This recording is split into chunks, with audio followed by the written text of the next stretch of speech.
Nkulamusiza muganda wange, nkulamusiza mwannyinaze gwenna mpuliriza era ndaba naddala gwayogera Oluganda era naawe asobola okuwulira. Ekitiibwa nkiddiza Mukama, nkwebaza olwebale Mukama, nebaza Mukama olw'emirimu gy'osobodde okukola era naawe nkwebaza emirimu gy'okoledde eggwanga lyo, gy'okoledde ekyalo kyo, gy'okoledde famire yo, byonna by'okoze ebyo byonna birungi nti osobodde okutuukiriza obuvunaanyizibwa bwo nga ggwe omuntu.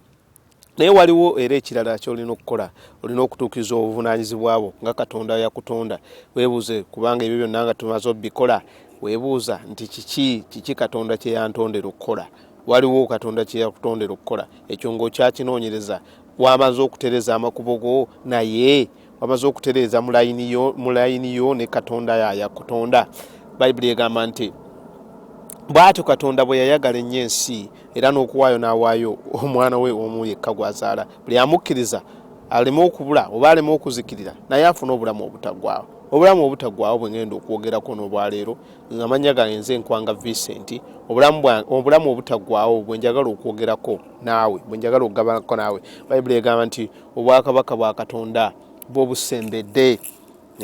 Tebusobola kulabwa, tosobola kulaba kubanga tebulinga nga oba ndogamba nti bulinga oba omuti, obulinga oba ekiki, oba bulinga nti onoobulaba. Nedda, tosobola kubulaba n'amaaso naye nga busembedde, naye nga waliwo obubonero ne sayinzi bye tulaba ne tugamba nti ddala bo amazima buli busembedde. Bali beegamba nti mu nnaku ez'ebiseera ebyo ddala Kristo nga n'atera okudda, tuliraba ebintu abantu nga batandise okweyagala bokka, abantu beeyagala bokka, beefaako bokka, abantu tebakyayagala bannaabwe. Naye ebyo byonna nkakasa naawe gy'oli obiraba, n'abaana abato omwana omuto asobola okikulaga. Olaba ebintu bwe bikyuse, bwe yakutulaba ebintu ebijja ebipya eby'entiisa, omuntu n'akeera n'asanjaga famire ye n'agitta n'agimalawo. Omuntu n'akeera ne bamuwa ekintu oba gavumenti nemuwa ekintu oba kyakugabana ne banne n'akirya yekka, kubanga Bayibuli egambye nti ebiseera ebyo abantu bali babeeyagala bokka nga baagala nnyo ssente. Abantu basobola kati n'okutta olwa ssente. Abantu bali babeeyagala bokka nga baagala nnyo ssente, nga tebatya bantu, tebatya Katonda, tebatya bazadde. Olwo nali ndaba ennaku ezo akafaananyi ku mawulire ge bayita agataliiko nfuufu, omukazi nga omwana ng'ali ku nnyina avuma sensebula, ng'avuma nnyina n'amusensebula n'amusuula wali. Abantu bali tebakyatya bazadde baabwe, nga tebakyatya bakulu. Kati byebyo bye tulaba, ekyo ne kikulaga nti Katonda, Bayibuli ekyo ne kikulaga nti obunabbi obuli mu Bayibuli busembedde, butuuse. Obwakabaka bwa Katonda busembedde. Kaakati kiki ekyo weetaaga? Oyinza okumbuuza nti kaakati ntegedde obwakabaka bwa Katonda busembedde, kiki kye neetaaga? Kye weetaaga okukola kiri kimu kyokka: kulokoka, kukkiriza Yesu Kristo. Tewaliwo kkubo ddala lyonna ly'oyinza kuyitamu kuyingira mu bwakabaka bwa Katonda. Bayibuli eyongera n'ekugamba nti Yesu Kristo lye kkubo, bwe bulamu era n'amazima. Era Bayibuli bwegamba nti Katonda bwe yayagala ensi bw'atyo okuwaayo n'awaayo omwana we omu yekka gw'azaala, amukkiriza aleme okubula, wabula afune obulamu obutaggwaawo. Mu ye mwe muli obulamu obutaggwaawo.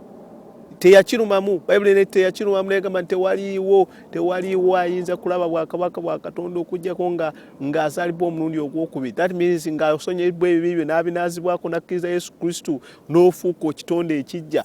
Bayibuli nga bwegamba nti tebaba tebakyaliko musango abo abali mu Yesu Kristo, baba bafuuse ebitonde ebijja. Kyekyo kyokka, kyekisaanyizo kyokka ky'olina okuyitamu okuyingira obwakabaka bwa Katonda. Naye nno olw'okuba nga kibeera kiri simple oba nga kyangu, abantu ne bakiyitamu ne bakinyooma. Naye munange oluvannyuma Bayibuli era tulabye ebyokulabirako bingi. Naye mu Bayibuli omwo mwalimu Nuwa bwe baamuwa okuzimba eryato, n'eryato n'alimala, n'agamba abantu nti simple, mujje muyingire buyingizi mu lyato.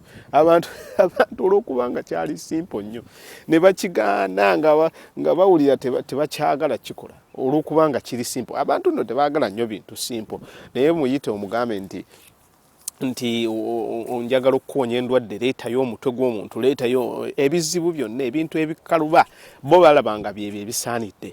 Naye ng'obwakabaka bwa Katonda bwe butyo. Naye munnange, ku nsi eno gy'olaba bweti ekwokezza, ate ogende ne mbulamu obw'omugulu ng'omaze okuva mu mubiri guno Katonda mwe yakuteeka ate era ogende na mu kwokebwa tokiraba nga kikaluba ate si kinyuma kubanga Bayibuli yabuuza negamba nti omuntu aligasibwa ki bw'alimala okulya ensi yonna n'agimalawo n'agirya n'agimalawo n'agikuba wali ate n'afiirwa omwoyo gwe ekyo naawe kikubemu okirabe ofune ssente ofune feeza ofune zaabu ofune motoka ovuge X5 ovuge ani naye ate obulamu bwo otuuke ng'obufiiriddwa tekiraba nga kirumira ddala ate tekiwa sensi ate nga enjiri ekubuuliddwa ddala gwayogera asobola okutegeera Oluganda nga tubuulidde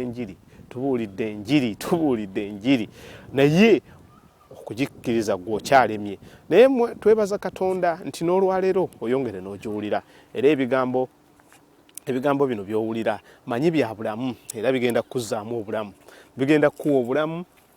bigenda kukuzzaamu obulamu Katonda akwagala n'ebyo oba ndwadde zikwesibyeko lwakubanga gw'okyalemereddwa okukola obuvunaanyizibwa bwo olemereddwa okukkiriza Mukama olemereddwa okwenenya olemereddwa okusonyiwa kubanga byebyo ebikolwa byonna Katonda by'ayagala okusonyiwa okwagala abaganda bo okwagala abooluganda okusonyiwa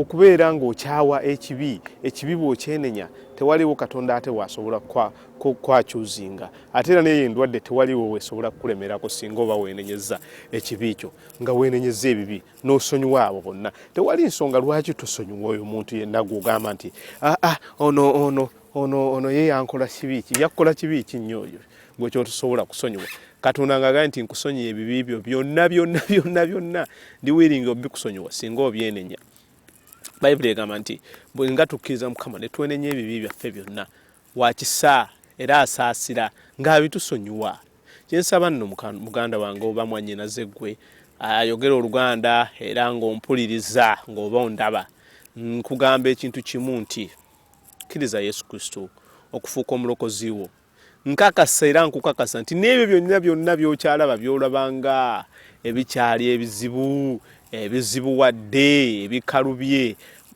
zikiriza mu Katonda nti bw'omusembeza mu bulamu bwo n'abeera ng'atudde ng'afuga mu bulamu bwo nzikiriza nti agenda kubanga nabyo abijjawo kubanga talina kyalemwa anti Bayibuli egamba nti Katonda yatonda eggulu n'ensi si ye Katonda yatonda eggulu n'ensi ye Katonda yatonda byonna ebiri n'omubiri naye endwadde gy'owuliranga nti naye omukakasa ajja gikujjako n'ebyo embeera gy'olimu nkakasa nti bw'olokoka agikujjako kubanga singa tekyali bwe kityo yandibali tasobola kugaa nti omuntu bw'alokoka afuuka kitonde kijja teyandigambibwa atyo nti bw'olokoka ofuuka kitonde kijja ng'ate togenda kifuuka bw'olokoka ofuuka kitonde kijja omwoyo gwo gukyusibwa guddayo ne gubeera nga gucommuninga guconnectinga tugambe nti nga gucommunicatinga oba naye nga kyentegeeza nti nga gukwataganye n'eri gye gwava